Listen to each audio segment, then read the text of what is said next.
Alright, see you, Debbie. See you soon. This time it's my solo ride towards Alaska.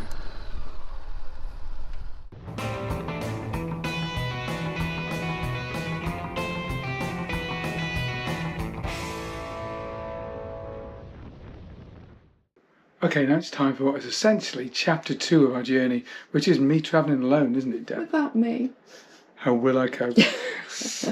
And essentially what this is my push north. So I'll just show you the route we're going to take. So at the moment we're in Vancouver. I'm going to push on north into Williams Lake, where I'll overnight. From there, I move on to Houston, not the one in Texas, unfortunately, although that would be way too far south.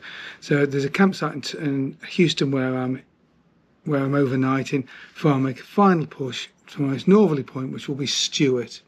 Now the great thing about Stewart is actually it borders the southern tip of Alaska there, so we're able to travel hopefully into Hydro, Alaska, and have a look there. So at least I can say I've managed to make a run to Alaska.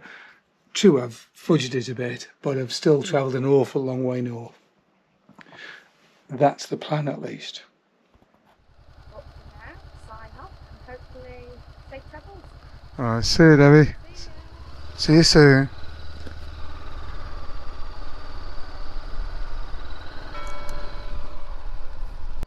So now begins the second part of my journey, really, and that's alone. Got about a week and a half alone. So, camera guy is all I've got for company. Right, so long way to go today, 340 miles. Eek.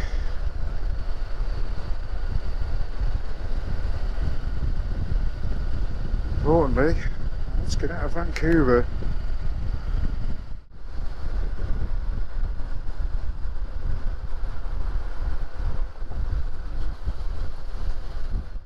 Just passing through Stanley Park, which is was on Deb's hit list of places to visit yesterday.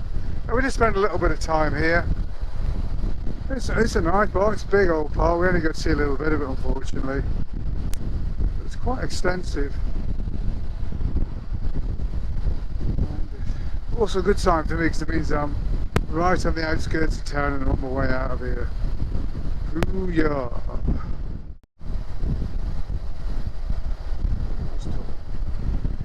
God, look how many bridges there were in this bloody town. There's a lot. This is probably the most spectacular, I suppose, in some ways. Oh look, there's the outskirts of town. Not long now. So currently, actually retracing my steps from the other day back out of Vancouver and into Whistler. And then from Whistler, instead of heading east, I'll be heading north. So, about another 60k to Whistler though. Now I have to admit, I was finding the first few miles quite hard. When you've been riding with somebody for several days, to suddenly be on your own is a very strange experience, and it did feel a little bit low, to be honest. But just outside of Vancouver, a guy pulled up alongside me on Hinkley Bonneville and said, "Are you biker dude?" in a northern English accent. Frankly, I was amazed to have been recognised by somebody. It's not like I'm world famous, is it? But I must thank the guy for speaking to me, really. He gave me a real lift and got me through that difficult first day. Well, just leaving Whistler. I did manage to find some petrol, thank goodness. Just. Still need to fill up at least once again today. Still got 250 miles to go, so I've done about 100 miles, just under 100 miles so far. So, back in the area called Pemberton. Again, we passed through here a couple of days ago. It was a bit wetter then. Nice and sunny now, but still pretty cool today. Yeah, sort of passing through the Rockies. I think we're probably at a reasonable altitude at the bottom of the valley at the moment, but we'll be climbing up there in a bit. Yay. Slow down. And another gear down.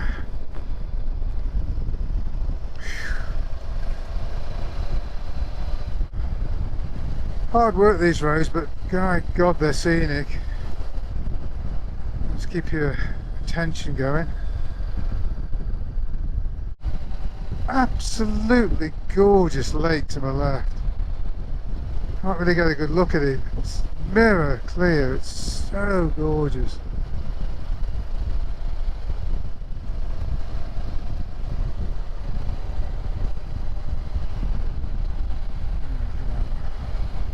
Beautiful emerald green lake.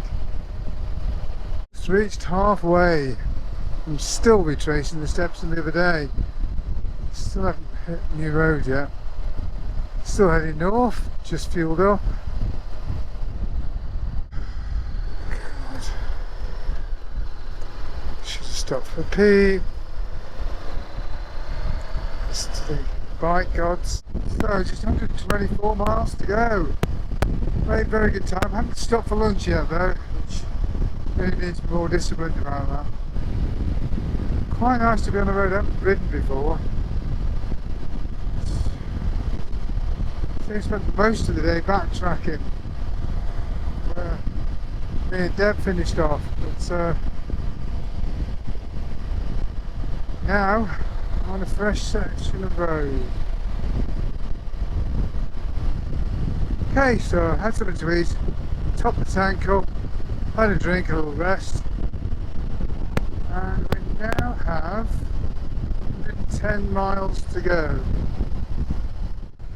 Now, while Williams Lake itself seems really beautiful, doesn't it? The place I was actually staying was just outside of town. It was more of a trailer park, not really geared up for campers at all. So I had the tent pitched on hard gravel and nothing to look at. Well, I made an early start this morning. Wasn't really anything worth hanging around for. Just an apple for breakfast, bit of a drink, and I've packed up and set off. Got about 270 miles to do today, so thankfully not as many as yesterday, which was a bit of a long day.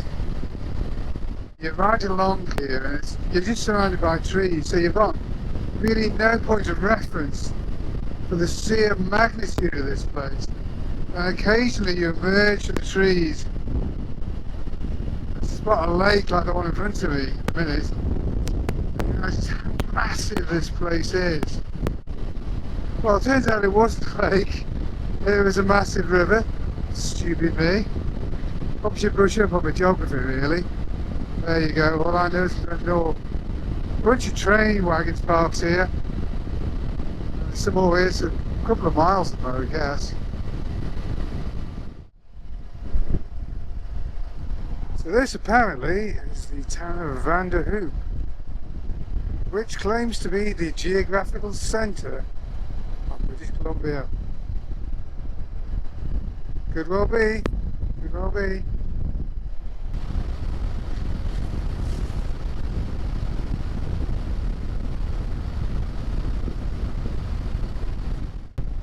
So we're entering Fraser Lake. It's like a bit of a tourist hotspot. There's a huge lake to the right here, which I'm sure they take full advantage of. Which you can't see because all the houses.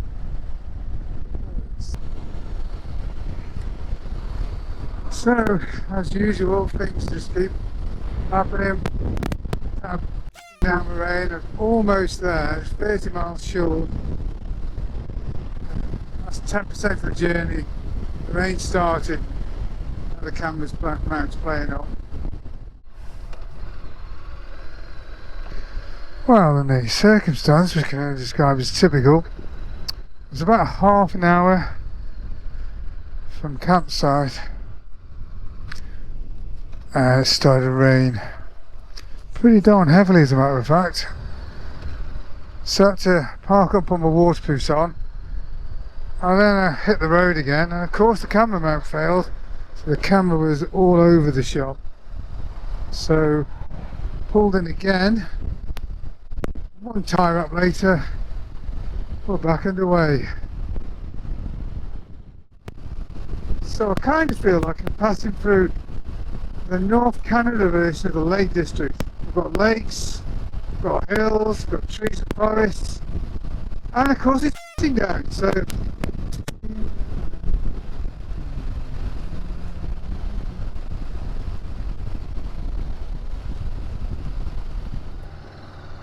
I camped for the night at Burns Lake, a few miles south of Houston, which had a small free camping area just at the side of the lake itself.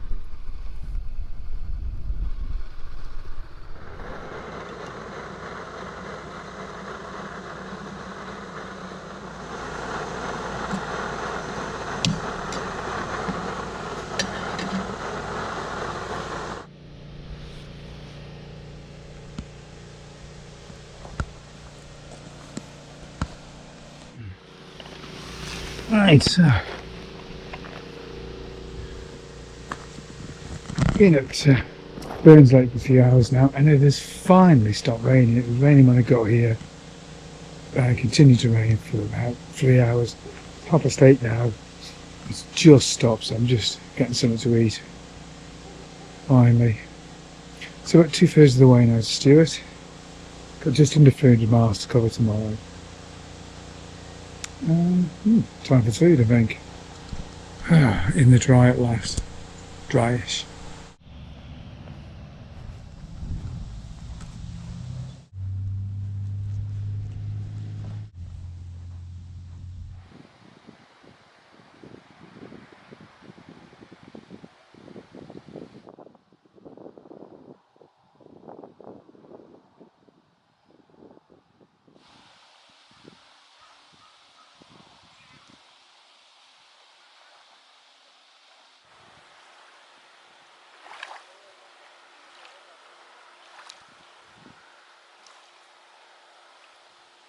If you enjoyed that video, look out for part 2, as we see grizzly bears and glaciers on the road to Stewart on the Alaskan border.